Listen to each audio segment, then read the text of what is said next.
Bismillahirrahmanirrahim. Assalamualaikum warahmatullahi wabarakatuh. Alhamdulillah, salatu wassalamu ala rasulillah, ma ba'du.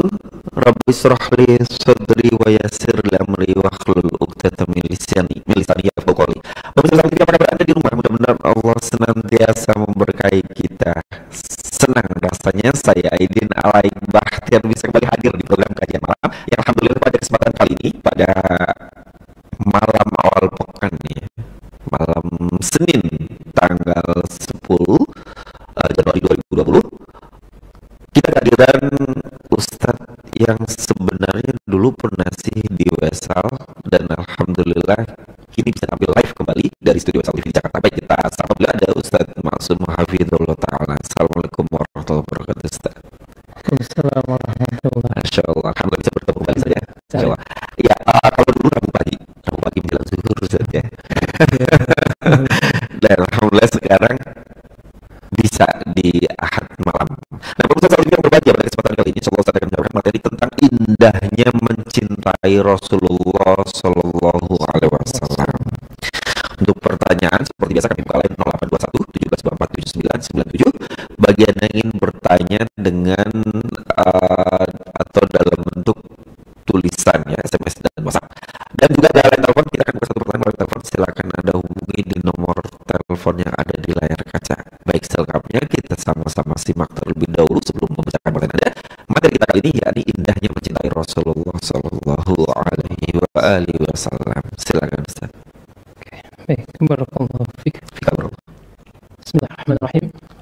Innal hamdalillah nahmaduhu wa nasta'inuhu wa nastaghfiruh wa na'udzu billahi min syururi anfusina wa min sayyiati a'malina. May yahdihillahu fala mudilla lahu wa may yudlil fala hadiya lahu. Asyhadu an la ilaha illallah wahdahu la syarika lahu wa asyhadu anna Muhammadan 'abduhu wa rasuluh. Allahumma shalli wa sallim wa barik ala Muhammadin wa ala alihi wa sahbihi ajma'in. Qala Allah ta'ala fil Qur'anil Karim, ya ayyuhalladzina amanu taqullaha haqqa tuqatih wa la tamutunna illa wa antum muslimun. Ya ayyuhan nasu taqu rabbakumul ladzi khalaqakum min nafsin wahidah wa khalaqa minha zawjaha wa batha minhuma rijalan katsiran wa nisaa'a wattaqullaha alladzi tasaaluna bihi wal arham innallaha kana 'alaykum raqiba. Ya ayyuhalladzina amanu taqullaha wa qulu qawlan sadida yuslih lakum a'malakum wa yaghfir lakum dhunubakum wa may yuti'illaha wa rasulahu faqad faza fawzan 'azima. Amma ba'd, fa in asdaqal hadithi kitabullah wa khairal hadi hadi Muhammadin sallallahu alaihi wasallam wa syarrul umuri muhdatsatuha fa inna kulla muhdatsatin bid'ah wa kulla bid'atin dhalalah wa kulla dhalalatin finnar. Kaum muslimin yang dirahmati Allah Subhanahu wa taala, pemirsa Wesal TV dan sahabat muslim dan muslimah dimanapun Anda berada, setelah kita memuji Allah Subhanahu wa taala dan bersalawat kepada Rasulullah sallallahu alaihi wasallam, kita berdoa kepada Allah Subhanahu wa taala semoga Allah Subhanahu wa taala selalu melimpahkan keberkahannya kepada kita semua dan semoga kita termasuk orang-orang yang beruntung. Alhamdulillah, pada kesempatan malam hari ini Ahad 10 Januari Allah menakdirkan kembali kita bertemu melalui layar kaca ini, dan mudah-mudahan apa yang kita lakukan malam hari ini menjadi wasilah kebaikan di sisi Allah Subhanahu wa taala, dan saya berharap kepada Allah Subhanahu wa taala, mudah Allah Subhanahu wa taala memberikan keikhlasan kepada saya dan menjadikan saya seorang yang ikhlas untuk menyampaikan apa-apa yang diperintahkan Allah Subhanahu wa taala dan diajarkan oleh Rasulullah sallallahu alaihi wasallam berupa firman-firmannya dan sabda-sabda Rasulnya. Insya Allah pada kesempatan ini saya akan menyampaikan satu materi yang subhanallah ini adalah sebuah motivasi bagi kita semua, ya. Temanya adalah indahnya mencintai Rasulullah SAW. Dan ketika kita ditanya Muslim mana yang tidak mencintai Rasulullah SAW, pasti jawabannya semua Muslim mencintai Rasulullah SAW. Tinggal kita buktikan saja, kita aplikasikan dalam kehidupan kita bagaimana sebenarnya mencintai Rasulullah SAW. Dan pada malam hari ini saya sebenarnya hanya ingin memfokuskan menerangkan sedikit syarah dari sebuah hadis yang mulia, ya, yang diriwayatkan oleh Imam Bukhari dan Muslim dalam kitab mereka rahimahumullah, melalui jalur Anas bin Malik radhiyallahu anhu. Dan hadis ini hadis sahih tentunya, dan diriwayatkan oleh berbagai riwayat dari para sahabat, ya. Bukan Anas bin Malik saja, tapi banyak pula sahabat-sahabat yang lain yang meriwayatkan hadis ini. Nah, cinta yang dimaksud dalam hadis ini adalah bukan cinta biasa, tapi cinta yang akan mendekatkan diri kita sebagai seorang hamba di sisi Allah Subhanahu wa Ta'ala. Cinta yang akan mendekatkan kita kepada junjungan kita Nabi Muhammad SAW. Cinta yang akan mendekatkan kita kepada orang-orang yang mulia, yaitu sahabat mulia radhiyallahu anhum ajma'in. Cinta itu adalah cinta karena Allah dan Rasulullah SAW. Saya akan menyebutkan teks hadisnya, bahwa dari Anas bin Malik, anna rajulan ja'a ila Nabi sallallahu alaihi wasallam faqala, ya Rasulullah, mata sa'ah. Bahwasanya seorang laki-laki telah datang kepada Nabi Muhammad sallallahu alaihi wasallam, kemudian dia bertanya kepada Rasulullah sallallahu alaihi wasallam, wahai Rasulullah, kapan akan terjadinya hari kiamat? Kemudian Rasulullah, kapan akan terjadinya hari kiamat? Kemudian Rasulullah SAW mendengar pertanyaan ini, tidak menjawab, tetapi balik melemparkan sebuah pertanyaan. Wa ma'adadta laha,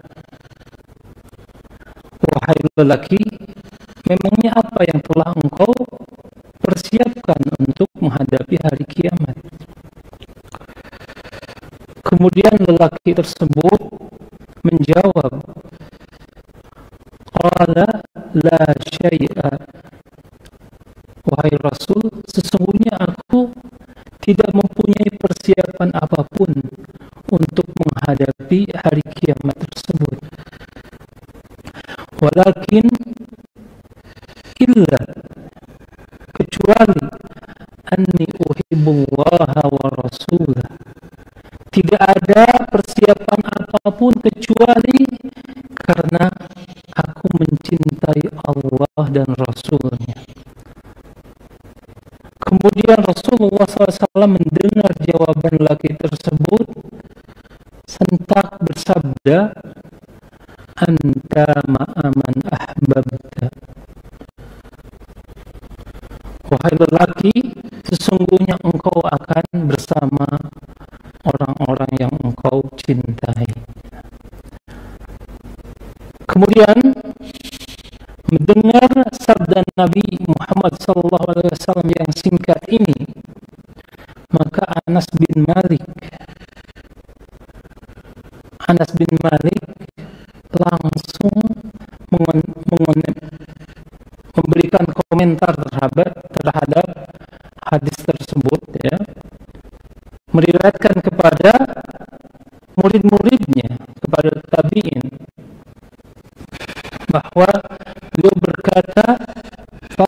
farahna bisyai'in, tidaklah aku merasa gembira, merasa senang, merasa bahagia bisyai'in, ya, dengan sesuatu farahana bi qauli Nabi sallallahu alaihi wasallam atau kama qala.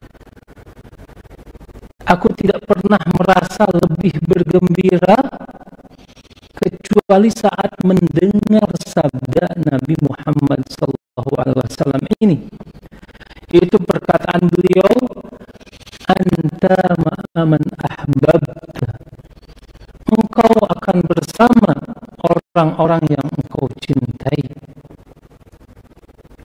Kemudian Anas melanjutkan, fa ana uhibbu Rasulullah sallallahu alaihi wasallam wa uhibbu Abu Bakar wa uhibbu Umar. Kata Anas, karena kenapa? Sesungguhnya aku mencintai Rasulullah sallallahu alaihi wasallam dan aku juga mencintai Abu Bakar As-Siddiq dan aku juga mencintai Umar, dan aku berharap akan menjadi bagian mereka. Dengan apa? Dengan cintaku kepada mereka, walaupun aku tidak pernah bisa beramal sehebat amal-amal mereka.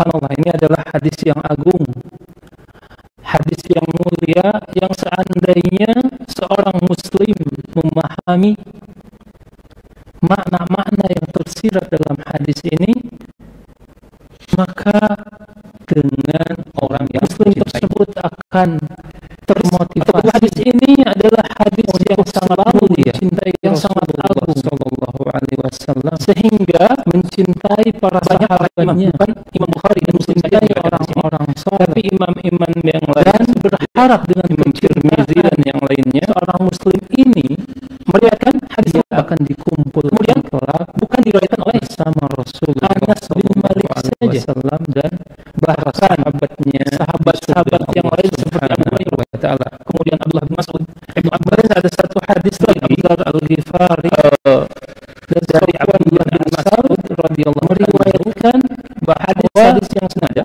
yang seorang lelaki namanya adalah Rasulullah SAW. Maknanya seputar bahwa seseorang akan dahulu fi rajulin, bersama orang-orang yang dicintai, walam yalhaq, dan begitu besar perhatian ulama terhadap wahai Rasulullah, sehingga Imam Bukhari saja jika ada seorang laki menempatkan hadis yang sama mencintai dalam sebuah bab dalam kitabnya. Begitu juga Imam Muslim, tapi telah menegaskan hadis tersebut dalam beberapa bab menyamai kitab sahihnya.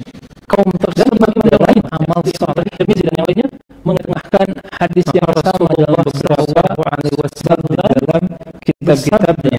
Oleh karena itu, kalau kita melihat, ya, membuka ensiklopedia hadis seperti Kutubus Sittah dan yang lainnya, ketika kita mencari hadis serupa, maka akan muncul sedikitnya 30 hadis yang meriwayatkan makna hadis tersebut. Ini menunjukkan bahwa hadis ini hadis yang sangat agung, hadis yang sangat penting untuk dipelajari, difahami oleh setiap kaum muslimin. Nah, sebelum kita menerangkan makna-makna yang tersirat dalam hadis tersebut, saya akan membahas sedikit tentang biografi Anas bin Malik sebagai rawi dari hadis tersebut. Ya. Anas bin Malik, tentu saja kita sudah kenal bahwa Anas bin Malik ini adalah seorang sahabat Rasulullah SAW. Kemudian beliau adalah pelayannya Rasulullah Sallallahu Alaihi Wasallam. Ya. Kalau dikatakan pelayan, ya, ini tidak menjadi hina ketika yang dilayani adalah orang yang mulia.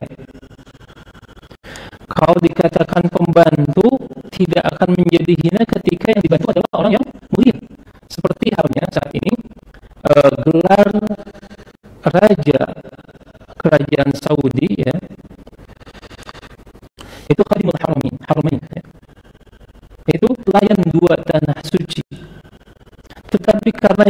melayani adalah tamu-tamu Allah Subhanahu wa taala, maka penamaan pelayan ini tidak menjadi hina, bahkan menjadi mulia. Begitu pula Anas bin Malik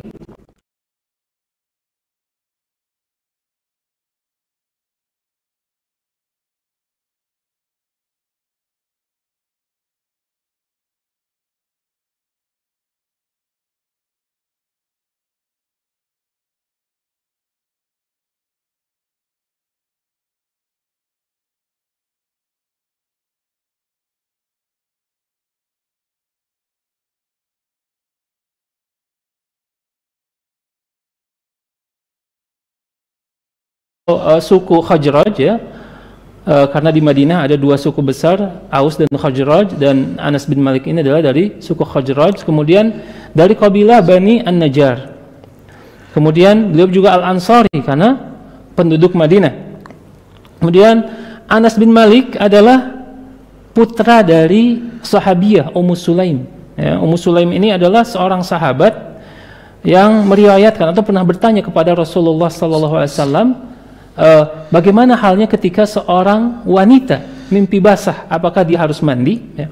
Maka Rasulullah SAW menyebutkan, ya harus mandi kalau melihat air. Nah, ini adalah ibunya Anas bin Malik, sedangkan ayahnya Malik adalah seorang yang tidak mau memeluk Islam. Ketika datangnya ajakan ke dalam Islam, maka Ummu Sulaim menerima ajakan Islam tersebut. Kemudian suaminya Malik menolak, akhirnya pergi ke negeri Syam dan meninggal di sana. Nah, setelah itu Anas bin Malik menjadi yatim. Kemudian Ummu Sulaim ini dinikahi oleh Abu Talhah, dan Abu Talhah ini menjadi ayah tiri dari Anas bin Malik, yang beliau Abu Talhah ini adalah wasilah, ya, perantara yang menjadikan Anas bin Malik sebagai pelayan Rasulullah Sallallahu Alaihi Wasallam. Nah, riwayatnya diriwayatkan oleh Imam Bukhari dan Muslim. Qadima Rasulullah Sallallahu Alaihi Wasallam al-Madinata wa laisa lahu khadim. Rasulullah SAW datang ke kota Madinah dan tidak memiliki seorang pelayan pun.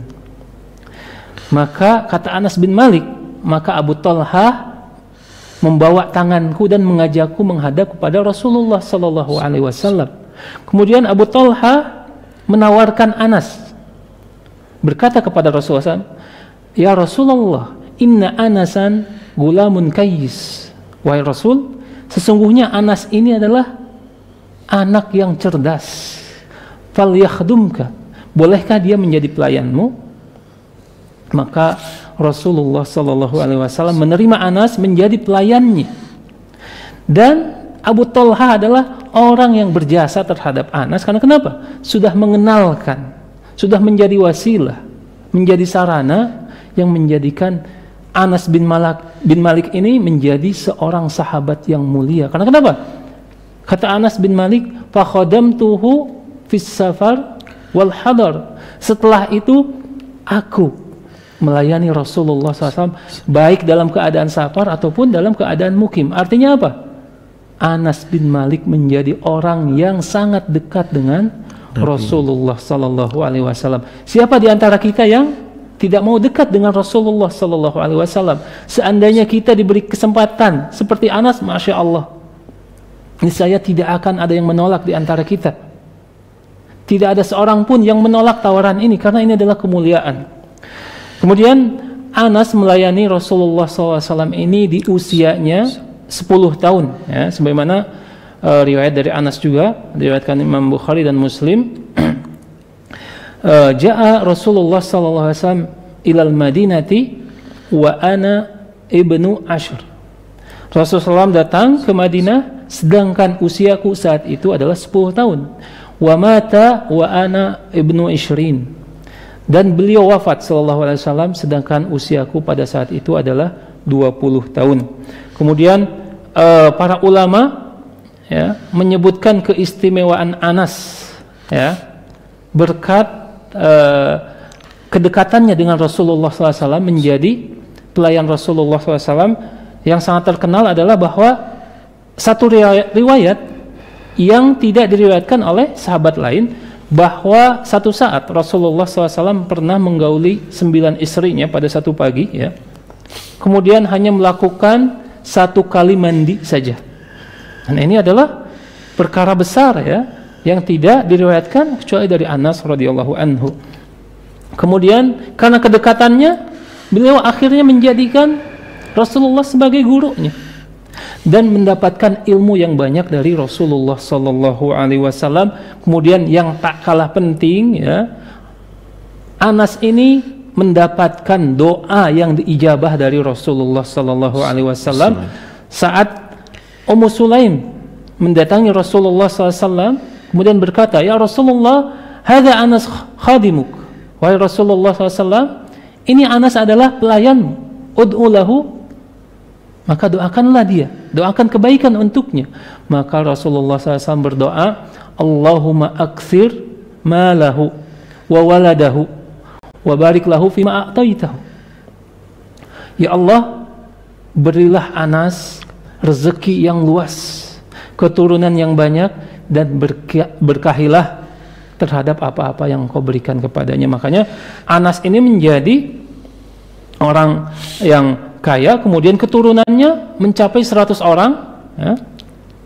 Dan subhanallah, ini adalah kemuliaan yang didapatkan oleh Anas dari doa Nabi Muhammad SAW, dan hidupnya berkah, umurnya panjang, ya. Meninggal di tahun 93 Hijriah, dan para ulama sedikit berbeda pendapat tentang umurnya, dan kebanyakan menyebutkan bahwa Anas bin Malik ini meninggal pada usia 103 tahun dengan meninggalkan lebih dari 100 keturunan. Dalam hadis ini kita akan masuk ke dalam pembahasannya. Rasulullah sallallahu alaihi wasallam ditanya oleh seorang laki-laki, ya.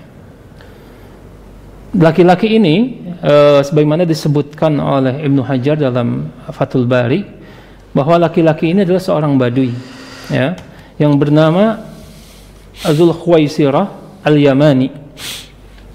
Beliau seorang badui yang pernah diriwayatkan bahwa beliau pernah kencing di salah satu sudut Masjid Nabawi. Subhanallah, karena beliau datanglah ilmu yang banyak, ya, dari Rasulullah sallallahu alaihi wasallam. Dzul Khuwaisirah ini tentu saja di dalam ilmu hadis ada 2 orang, ya. Yang pertama adalah ini, orang Badui yang kencing di salah satu Masjid Nabawi, ya, sudut Masjid Nabawi. Yang kedua adalah Dzul Khuwaisirah At-Tamimi, yaitu seorang Khawarij, ya, seorang munafik yang berkata kepada Rasulullah SAW ketika membagikan ghanimah, "Ya Rasulullah, berbuatlah adil." Ini adalah Dzul Khuwaisirah At-Tamimi yang seorang munafik dan menjadi cikal bakal Khawarij, berbeda dengan lelaki yang sedang kita bahas ini. Lelaki tersebut bertanya kepada Rasulullah SAW tentang kapan datangnya hari kiamat. Dan ini adalah perkara yang besar yang harus diketahui oleh seorang muslim. Karena kenapa? Hari kiamat ini adalah bagian dari akidah seorang muslim, ya. Apa itu hari kiamat? Hari kiamat adalah hari kebangkitan manusia dari kuburnya, kemudian hari hancurnya dunia dan seisinya, ya. Kemudian kenapa dikatakan hari kiamat atau hari berbangkit? Syekh Muhammad Shalih bin Utsaimin menuliskan di dalam kitabnya, ya, syarah kitab Tauhid, yaitu Qaulul Mufid, disebut hari kiamat atau hari berbangkit, alasannya adalah ada 3 hal atau 3 macam kebangkitan di dalam hari tersebut. Yang pertama adalah qiyamun nas min kuburihim li rabbil alamin, yaitu bangkitnya seluruh manusia dari kubur-kubur mereka atau dari alam kubur mereka untuk menghadap kepada Allah Subhanahu wa taala, sebagaimana firman-Nya, liyaumin azim yauma yaqumun nasu li rabbil alamin, ya. Untuk sebuah hari yang agung, hari yang besar, yaitu hari di mana manusia berdiri di hadapan Rabbul Alamin. Kemudian yang kedua, kenapa disebut hari kiamat? Karena pada hari itu akan ditegakkan atau dibangkitkan para saksi ya dari kalangan manusia yang bersaksi terhadap kebenaran Rasul yang telah diutus oleh Allah Subhanahu wa taala. Kemudian yang ketiga, pada hari itu akan ditegakkan, dibangkitkan keadilan. Keadilan hanya milik Allah Subhanahu wa taala pada hari itu ya. Kemudian Ibnu Hajar ya mengatakan ya bahwa hari kiamat ini memiliki beberapa nama, salah satunya adalah Yaumul Akhir. Kenapa dinamakan Yaumul Akhir?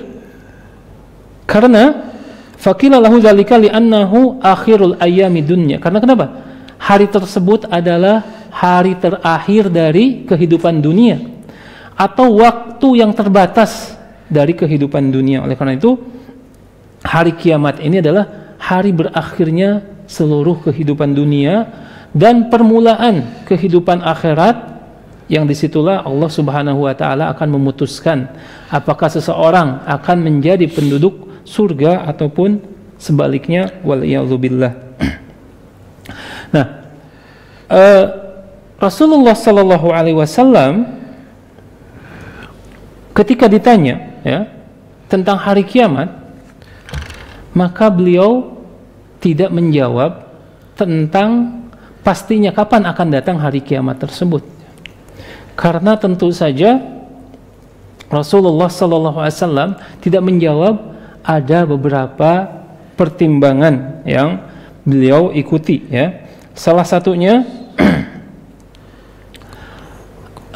Rasulullah SAW adalah seorang hamba yang tidak mempunyai pengetahuan tentang ilmu yang gaib ya. Jadi Rasulullah SAW dalam masalah ini, dalam masalah kapan datangnya hari kiamat, Rasulullah SAW tidak mengetahui secara pasti kapan datangnya hari kiamat. Sebagaimana firman Allah Subhanahu wa taala dalam surat Al-A'raf ayat 188, "Walau kuntu a'lamul ghaiba lastakthartu minal khairi wa ma massaniya su." Seandainya aku, yaitu Rasulullah SAW, mengetahui sesuatu yang gaib, maka niscaya aku akan memperbanyak kebaikan. Karena kenapa? Balasan kebaikan itu adalah kebaikan dari Allah Subhanahu wa taala berupa surga yang di dalamnya penuh kenikmatan. Kemudian kalau seandainya aku mengetahui sesuatu yang gaib, maka aku tidak akan ditimpa satu kesusahan pun. Tapi faktanya Rasulullah SAW karena manusia biasa tidak mengetahui sesuatu yang gaib, Rasulullah SAW berperang dan pernah kalah. Bahkan Rasulullah SAW pernah patah giginya dalam satu peperangan. Atau Rasulullah SAW pernah dikhianati dalam beberapa perjanjian oleh orang Yahudi ataupun orang-orang Quraisy. Ini menandakan atau bukti yang kuat bahwa Rasulullah SAW tidak mengetahui perkara gaib, terlebih tentang kapannya datang hari kiamat. Kemudian yang kedua, kenapa Rasulullah SAW tidak menjawab pertanyaan sang penanya ini? Karena Rasulullah SAW mengetahui jawaban yang pasti bahwa Allah Subhanahu wa taala telah menurunkan dalam Al-Quran menyebutkan yang mengetahui kapan terjadinya hari kiamat hanya Allah semata. Bahkan para malaikat pun yang dekat dengan Allah Subhanahu wa taala seperti Jibril tidak mengetahui kapan datangnya hari kiamat. Datangnya hari kiamat khusus pengetahuan Allah Subhanahu wa taala. Dan Allah Subhanahu wa taala berfirman dalam surat Al-A'raf ya, satu ayat sebelumnya, yas'alunaka 'anis sa'ati ayyana mursaha. Mereka bertanya, orang-orang kafir, orang-orang musyrik itu bertanya kepadamu wahai Rasulullah, kapan terjadinya hari kiamat? Kemudian qul innama ilmuha inda rabbi. Dan Allah memerintahkan kepada Rasulullah SAW untuk menjawab sebuah jawaban. Katakanlah bahwa ilmu tentang datangnya hari kiamat itu hanya ada di sisi Rabbku, yaitu Allah Subhanahu wa taala, la yujalliha liwaqtiha illahu, dan tidak ada yang bisa menjelaskan kapan datangnya kecuali Allah Subhanahu wa taala. Saqulat fis samawati wal ard. Keadaan hari kiamat itu sangat memberatkan penduduk langit dan bumi. La ta'tikum illa baghtah. Dan hari kiamat ini tidak akan mendatangi kalian kecuali dalam keadaan tiba-tiba. Kemudian Allah Subhanahu wa taala menegaskan kembali, qul innama yas'alunaka ka'annaka hafiyun anha. Mereka bertanya kepadamu seakan-akan engkau tahu kapan akan datangnya hari kiamat. Qul innama ilmuha indallah. Katakanlah, sesungguhnya hari kiamat atau datangnya hari kiamat itu ilmunya hanya dimiliki Allah saja. Walakinna aktsarun nas la ya'lamun, ya. Dan kenapa mereka bertanya demikian? Karena kebanyakan orang-orang kafir, musyrikin Quraisy dan umat-umat terdahulu mendustakan terhadap hari kiamat, sebagaimana firman Allah Subhanahu wa taala dalam surat Yasin ayat 78 dan 79, qala man yuhyil 'idhama wa hiya ramim. Siapa yang akan menghidupkan tulang belulang ini, ya, padahal dalam keadaan hancur? Tapi Allah Subhanahu wa taala menjawab, qul yuhyiha alladzi ansha'aha awwala marrah. Katakanlah, yang akan menghidupkan tulang belulang itu adalah zat yang menciptakannya untuk kali pertama. Kemudian begitu juga dalam surat Al-Waqiah, wa kanu yaquluna a idza mitna wa kunna turaba wa idhama a inna lamab'utsun. Jadi mereka selalu berkata, apakah ketika kami mati dan kami telah berubah menjadi tanah, tulang-tulang kami hancur, apakah kami akan dibangkitkan? Ini pertanyaan zahirnya adalah melecehkan tentang adanya hari kiamat. Oleh karena itu, bagi seorang muslim hendaknya memperkuat keyakinan bahwa hari kiamat ini akan datang, dan datangnya tidak bisa dipastikan, tetapi yang jelas dia akan datang secara tiba-tiba. Nah, kemudian Rasulullah SAW dalam hadis ini, ketika tidak mempunyai jawaban yang pasti tentang datangnya hari kiamat, maka Rasulullah SAW tidak ingin mengecewakan orang yang bertanya tadi. Ini salah satu metode Rasulullah SAW dalam menjawab orang-orang yang bertanya kepada beliau Sallallahu Alaihi Wasallam. Ya. Beliau mengalihkan perhatian sang penanya dengan sebuah perkataan, wa ma'adadta laha. Memangnya apa yang telah engkau persiapkan untuk menghadapi hari kiamat ini?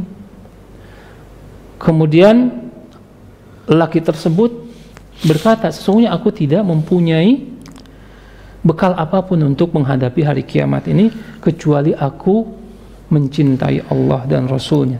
Di dalam hadis tersebut sudah jelas bahwa maksudnya lelaki tersebut tidak punya banyak amal soleh berupa sholat atau sholat malam yang banyak, saum yang banyak, sedekah yang banyak. Dia menyadari keadaan dirinya amalnya kurang, tapi dia berharap mempunyai suatu amal yang mungkin ini bisa menjadikan penolongnya untuk selalu atau untuk menghadapi datangnya hari kiamat, yaitu cintanya yang tulus kepada Allah dan Rasulullah Sallallahu Alaihi Wasallam.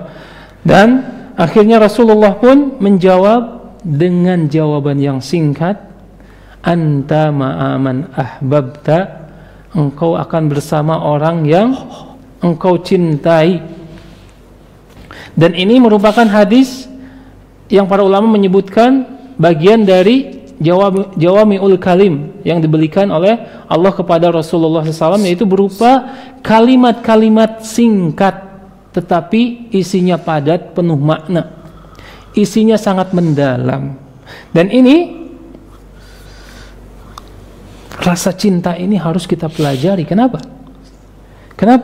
Terutama bagi kita, ya, yang jauh hidupnya dari kehidupan Rasulullah Sallallahu Alaihi Wasallam, yang jauh 14 abad terlahir setelah kehidupan Rasulullah SAW, yang kita menyadari setiap kita amal-amalnya sangat kurang.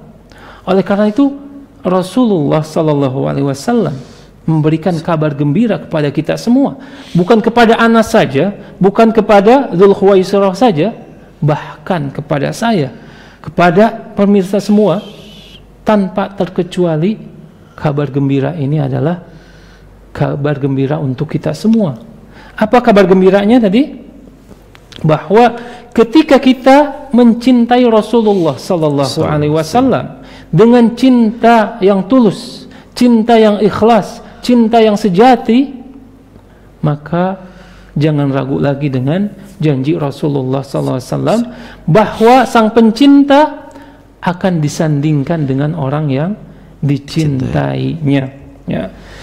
Para ulama menafsirkan hadis ini, ya, apa maknanya, ya.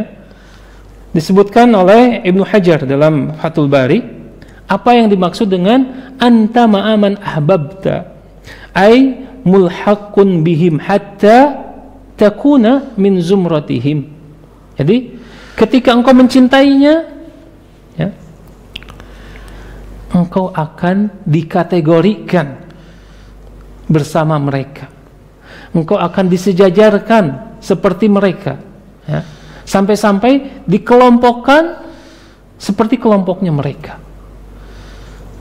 Kemudian Ibnu Taimiyah menyebutkan dalam fatwanya tentang hadis ini, wa hadzal hadis haqq, ya. Makna hadis ini adalah benar.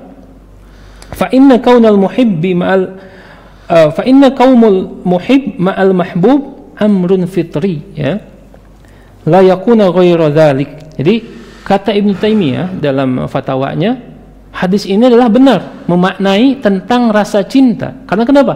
Keadaan orang yang mencintai dan dicintainya itu akan selalu bersama itu, dan itu adalah fitrah.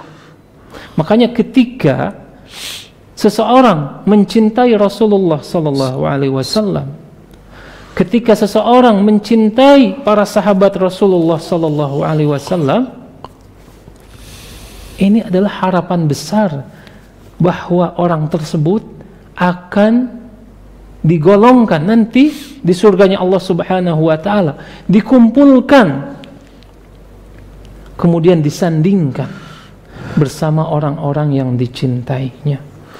Subhanallah, ini adalah hadis yang sangat agung. Bagaimana mungkin, ya?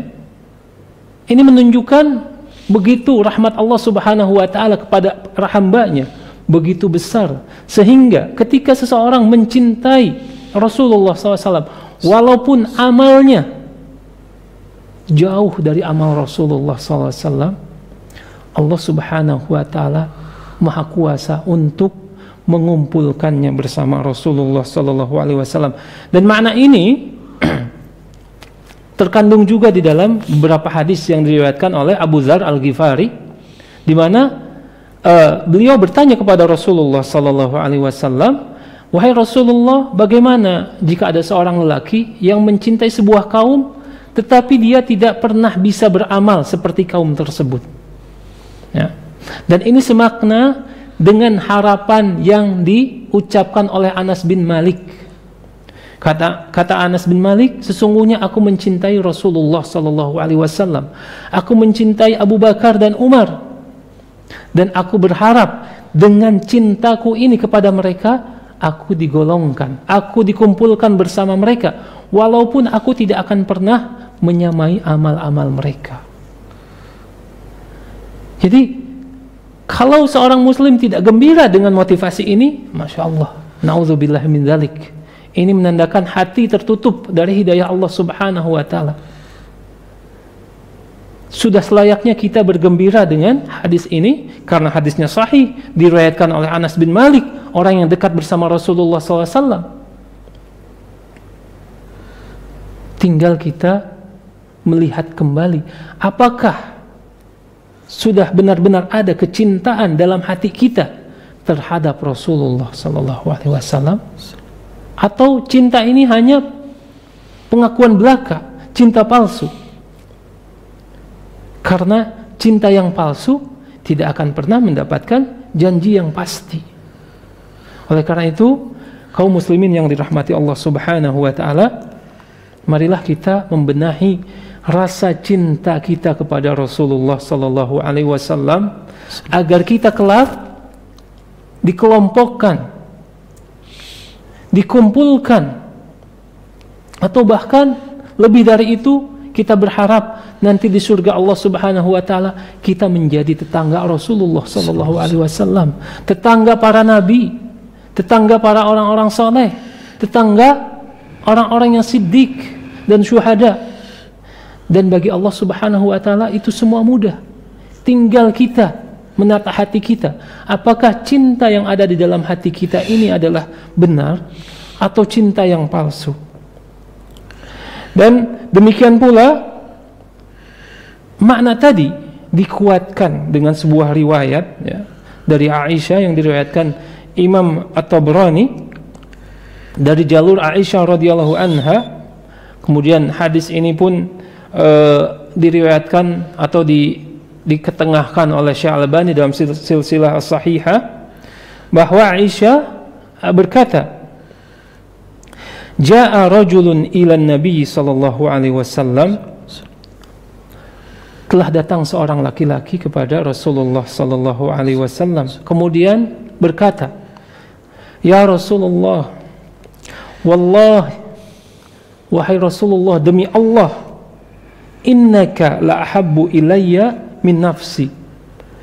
Dia bersumpah atas nama Allah Subhanahu wa taala kepada Rasulullah SAW, wahai Rasulullah, demi Allah, sesungguhnya engkau lebih aku cintai daripada diriku sendiri. Subhanallah. Ini kesempurnaan iman seseorang. Kemudian, wa innaka ahabbu ilayya min ahli wa mali, dan engkau lebih aku cintai daripada keluargaku, istriku, dan harta bendaku. Kemudian beliau berkata lagi, dan engkau lebih aku cintai daripada anakku sendiri. Dan jika aku pulang ke rumah, wa inni la akuna fil baiti fa adkuruka fama asbiru hatta atik fa anzuru ilaik.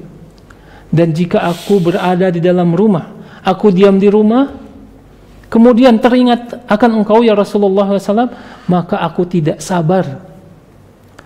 Aku tidak sabar ingin bertemu denganmu wahai Rasulullah SAW, sampai aku melihat wajahmu. Dan ketika aku mengingat suatu hari aku akan mati dan engkau pun akan wafat wahai Rasulullah, jika engkau wafat, kau akan masuk surga, dan derajat surgamu jauh lebih tinggi daripada derajat surgaku, maka aku takut tidak melihatmu lagi. Subhanallah. Kemudian Rasulullah sallallahu alaihi wasallam ketika ditanya dengan pertanyaan-pertanyaan ini atau pernyataan-pernyataan ini, beliau terdiam, tidak mempunyai satu jawaban apapun. Terdiam beberapa saat sampai akhirnya Allah Subhanahu wa taala menurunkan sebuah ayat ya, dalam surat An-Nisa ayat 69, di mana Allah Subhanahu wa taala berfirman, "Wa may yuti'illaha wa rasul fa ulaika ma'al ladzina an'ama Allahu 'alaihim." Ya. Barang siapa yang mentaati Allah dan Rasulnya, maka mereka adalah akan dikumpulkan bersama orang-orang yang telah Allah beri kenikmatan. Siapa orang-orang yang telah diberikan kenikmatan? Minan nabiyyina was-siddiqina wasyuhada'i was-salihin wa hasuna ulaika rafiqa. Itu dari kalangan para nabi.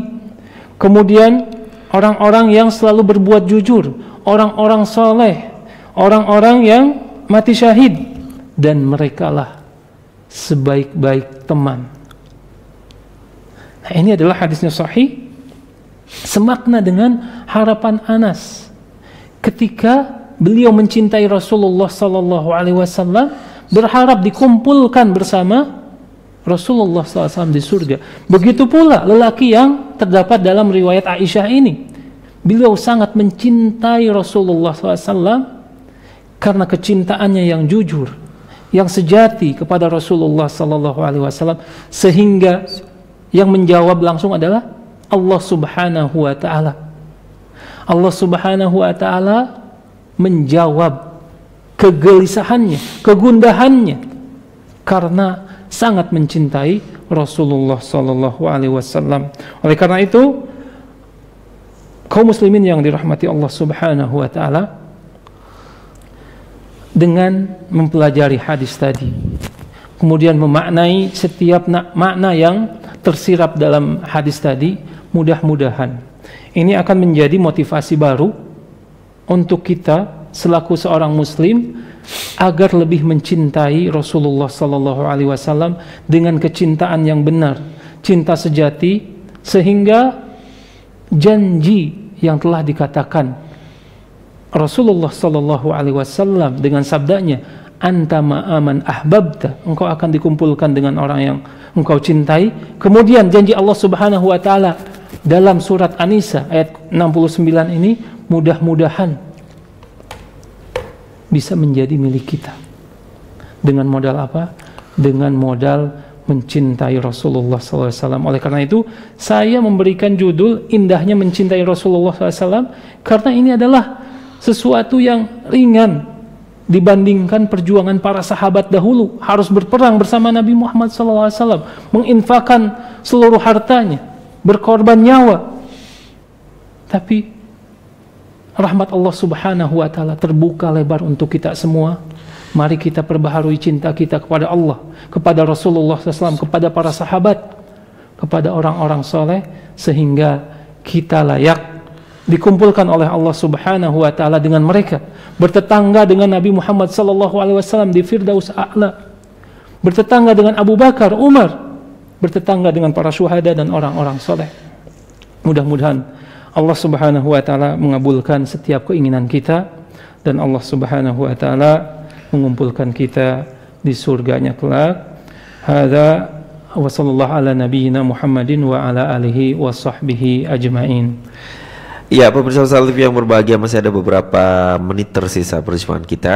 Kita akan gunakan untuk soal jawab. Jadi bagi Anda yang memiliki pertanyaan, silakan sampaikan pertanyaan Anda melalui line SMS dan WhatsApp kami di 0821 1724 7997.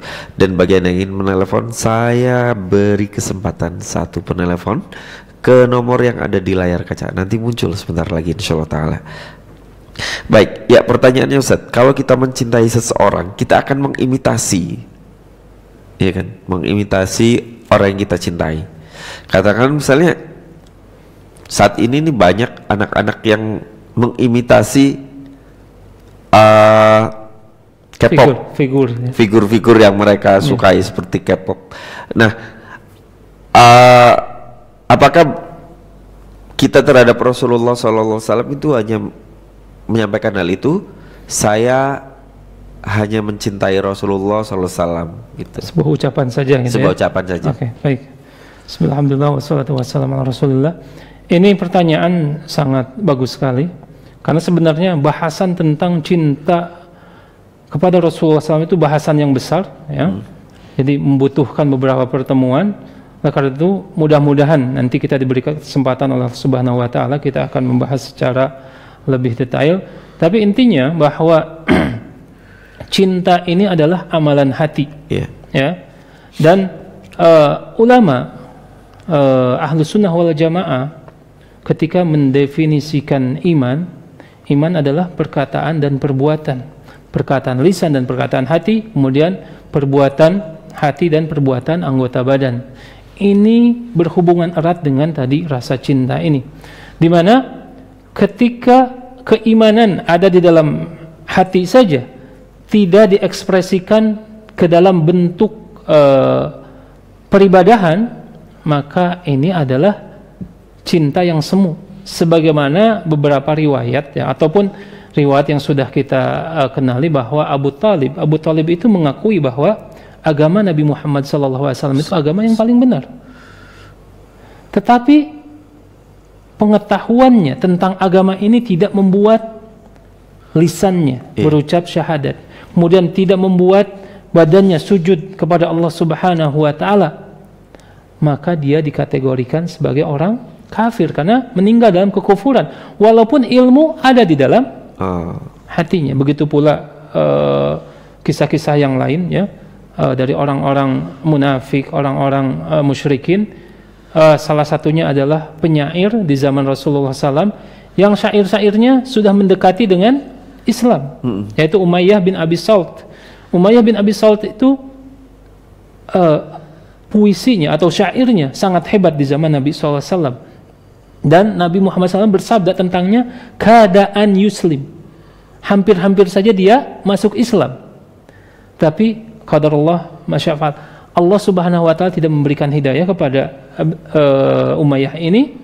Jadi pengetahuannya, syair-syairnya tentang keagungan Allah Subhanahu wa Ta'ala tidak bermanfaat dan dia dikategorikan sebagai orang-orang kafir. Begitu pula dalam masalah cinta kepada Rasulullah SAW. Kalau hanya ucapan semata, tidak melahirkan ketaatan kepada Rasulullah SAW, tidak cinta dengan sunnah-sunnahnya, tidak mengakibatkan dia mencintai pribadi Rasulullah SAW, maka ini adalah cinta yang palsu, yang tidak akan dibalas dengan janji dari Rasulullah SAW.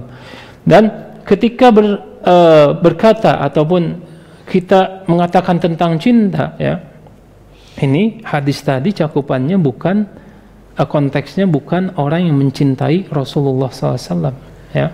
Anta man ahbabta, ini bisa menjadi dua makna. Ketika seorang mencintai orang yang saleh, maka dia akan dikategorikan atau dikumpulkan bersama orang-orang yang saleh. Begitu pula orang-orang yang mencintai suatu kemaksiatan, maka dia akan dikumpulkan dengan ahlu maksiat. Dan tanda-tandanya ini sudah terlihat di dunia sebelum di akhirat. Maaf ya, sesuatu yang sederhana, kalau kita masuk sebuah restoran atau kafe, biasanya ada tempat nih untuk yang merokok dan tidak merokok. Coba, orang-orang yang merokok akan memilih tempat untuk merokok dan dikumpulkan bersama orang-orang yang merokok pula. Ini gambaran sederhana di dunia, apalagi nanti di akhirat. Makanya Allah Subhanahu wa Ta'ala berfirman ketika menceritakan orang-orang kafir itu, misalkan akan dikumpulkan bersama Qarun, Fir'aun, karena kategorinya sama, kriterianya sama. Wallahu a'lam. Walaupun orang yang tidak sholat ini misalnya, ya, yang akan dikumpulkan dengan seperti Fir'aun, Haman gitu, Haman apa? Haman misalnya? Ya, Haman. Itu dia tidak mengaku mencintainya. Iya, betul. Makanya tadi iman itu perkataan dan perbuatan. Jadi ketika lisan saja, maka ini jatuhnya seperti orang munafik. Orang munafik bersyahadat di hadapan Rasulullah SAW. Bahkan mungkin kalau kita bandingkan dengan ibadah kita saat ini, lebih hebat orang-orang munafik itu. Karena kenapa? Berjihad juga, berinfak juga, ya, salat bersama Rasulullah SAW. Tetapi kenapa? Dia menyembunyikan kebencian terhadap Islam, kebencian terhadap Rasulullah SAW. Jadi ketika dia memungkiri bahwa saya tidak seperti itu, maka yang akan membuktikan adalah amalnya, ya, baik amalan hati ataupun amalan anggota badan. Oleh karena itu, kalau mempelajari tentang masalah iman itu erat sekali ya hubungannya dengan masalah-masalah kekinian. Kenapa sekarang orang yang berbohong itu bisa diketahui dari gestur tubuhnya? Karena kenapa? Iman itu ada dalam hati, kemudian timbul tangan kita, ya, tubuh kita itu mengekspresikan apa. Ketika misalnya ditanya dia bohong, maka ada satu gestur tertentu, maka dia tidak merasa tenang, berkeringat dan yang lainnya. Itu adalah pancaran dari iman. Ada telepon masuk, boleh kita sapa satu penelpon. Halo, assalamualaikum warahmatullahi wabarakatuh. Waalaikumsalam warahmatullahi wabarakatuh. Baik Pak, boleh dikecilkan terlebih dahulu suara televisinya Pak. Assalamualaikum warahmatullahi wabarakatuh. Waalaikumsalam. Waalaikumsalam warahmatullahi wabarakatuh. Silakan Pak. Ini dari Pak Dikno di Bengkulu, di Kepahyang. Iya Pak. Sehat Pak ya? Mau bertanya ini Pak Ustaz. Iya. Bagaimana salah satunya contoh kan kita mengikuti Rasulullah, yaitu sholat 5 waktu. Kebetulan ada salah seorang atau mereka meninggal itu tidak sholat, apakah wajib kita ikut mendoakan dan membacakan tahlil atau yasin di tempat musibah tersebut? Itulah pertanyaan saya, Pak Ustadz. Mohon dijawab. Terima kasih. Assalamualaikum warahmatullahi wabarakatuh. Halo Pak. Halo Ya. Pak. Iya, dengan Bapak siapa tadi? Mohon maaf. Pak Sutikno di Kepahyang. Pak Suritno. Pak Sutikno di Oh, Pak Kepahyang. Suritno. Pak, kalau boleh tahu pertanyaan pertama tadi ya Pak, bagaimana cara yang tentang sholat 5 waktu tadi? Seseorang meninggalkan ya. Ya salah satu istilahnya jawab itu kan pengikut Nabi Muhammad Rasulullah itu sholat 5 waktu. Iya. Nah, kebetulan pas ada masyarakat itu kebetulan meninggal, dia tidak sholat. Oke. Maka kita wajib Pertanyaannya dua. mendoakan mereka, membacakan yasin dan tahlil. Ya, baik, terima kasih Pak ya. Nah, Jelas Pak, insya Ya, Allah. terima kasih. Assalamualaikum warahmatullahi wabarakatuh. Waalaikumsalam. Silakan. Oke. Salah satu kewajiban seorang muslim adalah saling mendoakan ya. Sebagaimana salah satu hadis ya, tidak dikatakan seorang beriman sampai kita mencintai saudaranya seorang muslim. Ya, salah satunya mendoakan ketika saat mereka ditimpa musibah ataupun saat mereka meninggal dunia. Jadi kewajiban kita orang yang masih hidup adalah mendoakan mereka. Dan ini pun sebagaimana disabdakan Nabi Muhammad SAW ketika saat proses penguburan jenazah. Rasulullah SAW bersabda atau meminta kepada yang hadir saat itu, doakanlah saudara kalian, karena sesungguhnya dia akan ditanya ya. Dan ini hadisnya hadis sahih. Ini pertama kewajibannya. Kemudian yang kedua, kedepankan husnudzon ya. Kita tidak tahu secara pastinya apakah benar-benar dia 100% meninggalkan sholat atau bolong-bolong. hanya bolong-bolong, karena berbeda nanti hukumnya. Kalau 100%, maka para ulama telah membahas dalam masalah ini dan ijma bahwa meninggalkan sholat adalah kekufuran.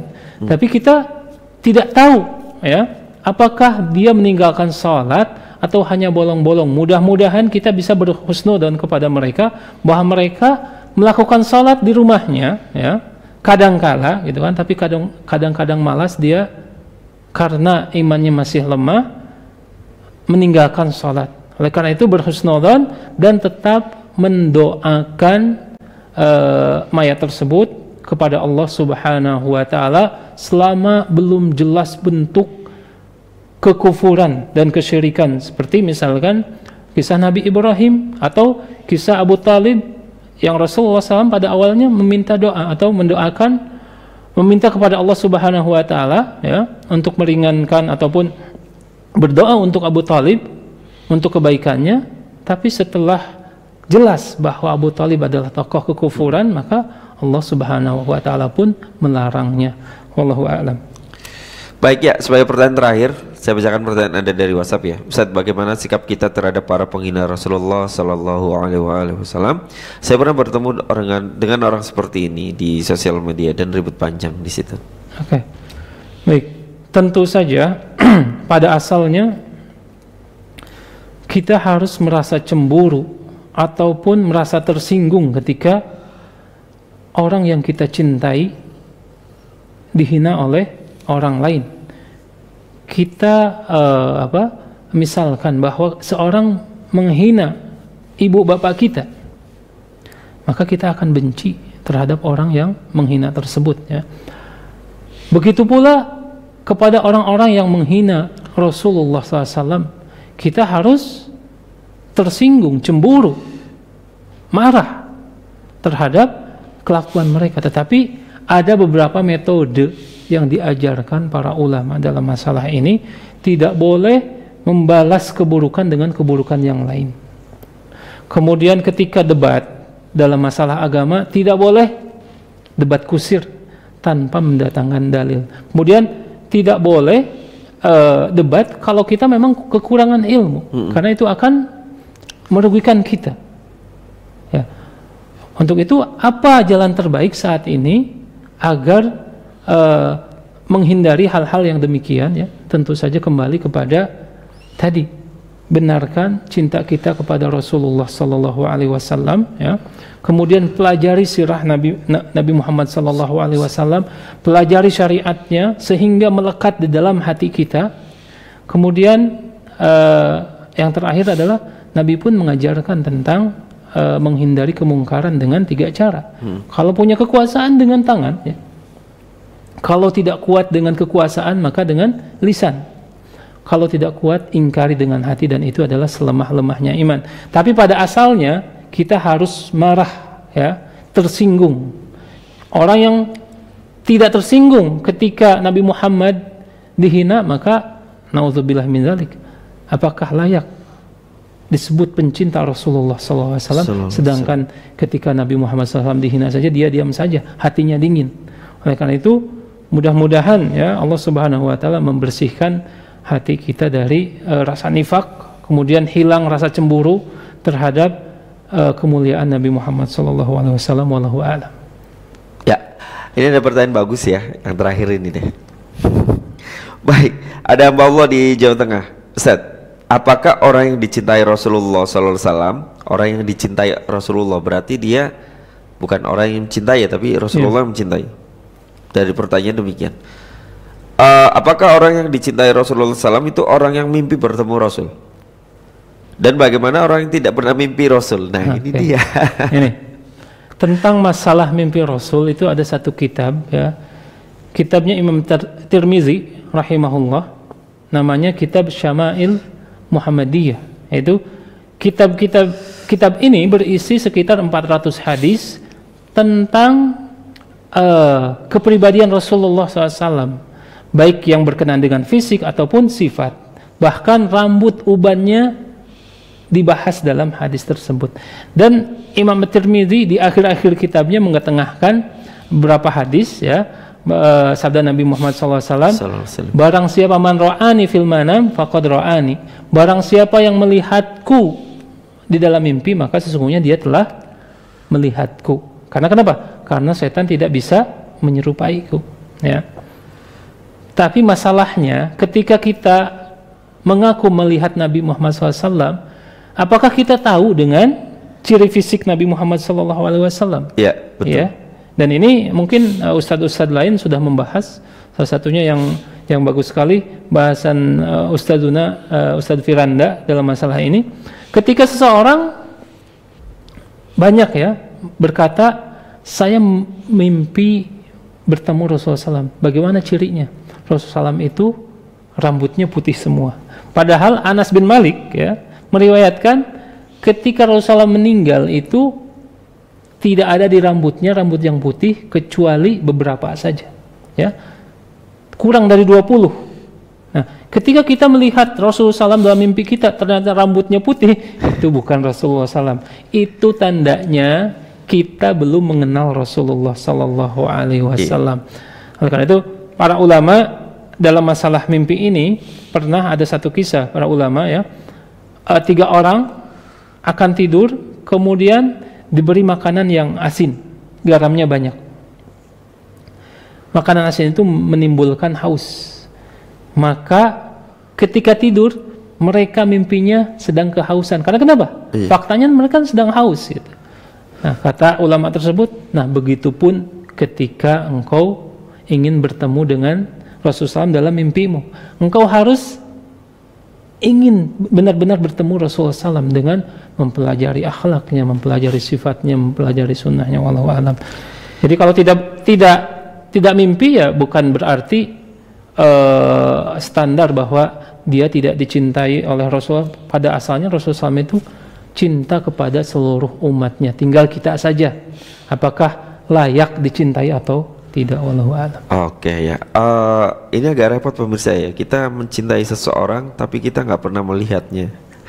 Tapi repot ini sebenarnya insya Allah Ta'ala bisa tidak repot kalau kita tetap mengikuti kajian Islam bersama Ustadz Masum pada hari Ahad pekan depan insya Allah Ta'ala. Insya Allah Ta'ala.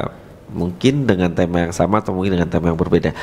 Yang pasti Ibnu Hajar rahimahullah menyampaikan, seperti saya nukil dari Ustadz Maksum, bahwasannya makna mencintai itu adalah saat engkau mencintainya, maka engkau akan disejajarkan dan dikelompokkan dengan mereka, dengan yang dicintai itu. Jadi kalau kita mencintai selain Rasulullah, taruhlah anak-anak muda sekarang mencintai K-pop ya, berarti kita kelak akan dikumpulkan dan disejajarkan dengan mereka gitu ya. Tapi kalau kita mencintai tadi Rasulullah, orang-orang saleh, Abu Bakar, Umar, kita kan insya Allah akan dikumpulkan. Mudah-mudahan insya Allah, dan saya orang yang sangat berharap, tentunya antum juga orang yang berharap dikumpulkan bersama mereka nanti oleh Allah Subhanahu Wa Taala di surganya. Oke, berarti kita modelnya pertama harus mencintai. Tapi bagaimana mencintai tadi ke awal lagi, kalau kita tidak kenal, tak kenal maka tak sayang gitu Ustaz ya. Yuk kita belajar tentang pribadi Rasulullah SAW dan para sahabatnya yang mulia. Jangan kemana-mana, insya Allah hari Ahad pekan depan, 2 pekan lagi ya insya Allah ta'ala, Ustadz Maksum akan kembali hadir di layar kaca Wesal TV. Jazakumullah khairan katsir atas kebersamaan Anda dan atensi Anda. Kami mohon maaf untuk segala kekurangan, dan kita tutup dengan lafazkan doa penutup majelis. Subhanallah. Assalamualaikum warahmatullahi wabarakatuh. Waalaikumsalam warahmatullahi wabarakatuh.